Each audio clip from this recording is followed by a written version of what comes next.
उत्तर प्रदेश के एक छोटे कस्बे में एक बहुत पुरानी गली थी। लोग उसे कपकपाती गली कहते थे। वजह यह थी कि उस गली से गुजरते ही लोगों के हाथ पांव कांपने लगते थे। अचानक तेज ठंडी हवा चलने लगती और शरीर में सिहरन दौड़ जाती। दिन में वह गली बिल्कुल सामान्य लगती थी। बच्चे खेलते, औरतें छत पर काम करती, दुकानों में चहल पहल रहती। लेकिन जैसे ही रात होती उस गली पर भयंकर सन्नाटा छा जाता। गांव के बुजुर्ग कहते थे कि कई साल पहले उसी गली में एक पूरी हवेली थी। उस हवेली में ठाकुर रघुनाथ सिंह अपनी पत्नी और बेटी के साथ रहते थे। ठाकुर बहुत क्रूर था। एक दिन उसने नशे में अपनी पत्नी और बेटी को हवेली के तहखाने में जिंदा जला दिया। उसके बाद से ठाकुर खुद भी उसी तहखाने में मृत पाया गया। कहा जाता है कि उनकी आत्माएं अब भी चैन से नहीं सो पाईं। एक बार कस्बे का ही एक लड़का अमित रात को उस गली से गुजरा। दोस्तों ने मना किया था, लेकिन उसने कहा भूत प्रेत जैसी कोई चीज नहीं होती है, मैं आज साबित करके दिखाऊंगा। रात के ठीक 12 बजे अमित बाइक लेकर उस गली में पहुंचा।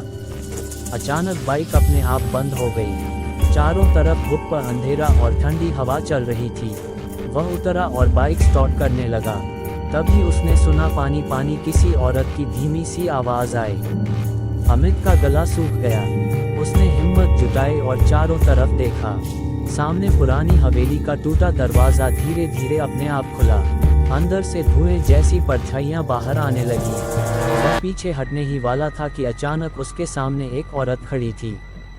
चेहरे पर जलने के निशान और हाथ में एक छोटी बच्ची की टूटी गुड़िया। औरत ने लाल आंखों से अमित को घूरते हुए कहा, तुम भी यहाँ जिंदा नहीं लौटोगे। अमित चीखते हुए भागा। जैसे ही गली से बाहर आया बाइक अपने आप स्टार्ट हो गई। उसने पीछे पलटकर देखा, गली फिर से सुनसान और शांत थी। लेकिन तब से अमित आज तक ठीक से बोल नहीं पाया। उसका पूरा शरीर कांपता रहता है, मानो वह अब भी उस कपकपाती गली की ठंडी हवा महसूस कर रहा हो। अमित के साथ जो कुछ हुआ उसकी खबर पूरे कस्बे में फैल गई। लोग कहते थे कि वह गली शापित है, वहां जाने वाला कभी भी पहले जैसा नहीं रहता। अमित की हालत लगातार बिगड़ती जा रही थी। वह हर रात डरकर चीखने लगता। उसके होंठों से बार बार वही शब्द निकलते, पानी आग बचाओ।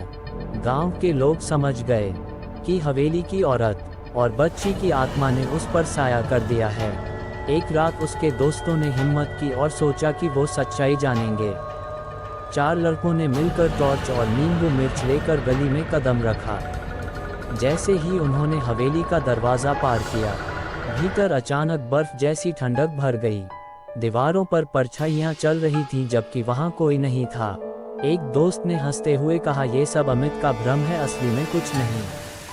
तभी ऊपर की टूटी खिड़की से एक बच्ची की हंसी गूंजी। सबके रोंगटे खड़े हो गए। उन्होंने हिम्मत करके हवेली का अंदरूनी दरवाज़ा खोला। सीढ़ियां नीचे तहखाने की ओर जाती थीं। नीचे अंधेरा और राख की बदबू फैली थी। अचानक राख के बीच उन्हें कुछ जली हुई हड्डियां और लोहे की जंजीरें दिखीं। तभी दीवार पर खून से लिखा दिखाई दिया, हम अब भी प्यासे हैं। चारों दोस्त घबराकर भागने लगे, मगर तहखाने का दरवाज़ा अपने आप बंद हो गया। टॉर्च की रोशनी बुझ गई और चारों को लगा जैसे कोई उनकी गर्दन दबोच रहा है। उस रात चारों किसी तरह जान बचाकर बाहर निकले, लेकिन जब गांव लौटे तो सबके शरीर पर जलने के निशान थे। डर की वजह से किसी ने उस गली की तरफ जाना बंद कर दिया।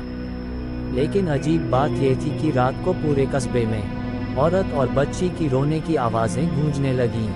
लोग कहते थे, अब हवेली की आत्माएं गली से बाहर आ चुकी हैं। गली और हवेली के किस्से फैलते फैलते आसपास के गांवों तक पहुंच गए। लोग कहते, रात को वहां से किसी औरत के रोने की आवाज आती है, कभी एक बच्ची के कदमों की आहट सुनाई देती है। गांव के बुजुर्गों ने ये भी बताना शुरू किया कि हवेली के तहखाने में कोई गुप्त कमरा है, जिसमें ठाकुर ने और भी निर्दोष लोगों को यातनाएं दी थीं। अमित अब बिल्कुल सामान्य नहीं रहा। वह अक्सर आधी रात को नींद में उठकर गली की तरफ चल पड़ता। परिवार वाले रोकते तो वह गुस्से में चीखने लगता, वो मुझे बुला रही है, मुझे जाना होगा। उसकी आंखें लाल हो जाती, मानो किसी और का साया उस पर हावी हो गया हो। एक बार गांव के कुछ तांत्रिकों को बुलाया गया। उन्होंने हवेली से हर वक्त किसी के रोने और पानी मांगने की आवाज़ आती है। एक रात अमित अचानक घर से भाग निकला। उसकी माँ पीछे पीछे दौड़ी मगर वह सीधा हवेली में घुस गया। जैसे ही उसने तहखाने में कदम रखा दरवाज़ा अपने आप बंद हो गया। अंदर से चीखें और हंसी दोनों की आवाज़ें आने लगी। गांव वाले दरवाज़ा तोड़ने पहुँचे, लेकिन जब तक उन्होंने दरवाज़ा खोला तहखाने के बीच सिर्फ जली हुई राख और अमित का फटा हुआ टी शर्ट पड़ा था। उसके बाद से कपकपाती गली और भी खौफनाक बन गई।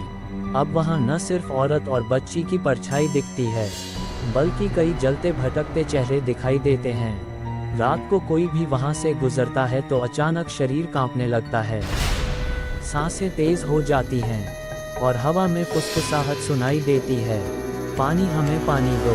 लोग मानते हैं कि जब तक तहखाने में दबे उन मासूमों की आत्माओं को शांति नहीं मिलेगी, तब तक कपकपाती गली हमेशा मौत और दहशत की गली बनी रहेगी।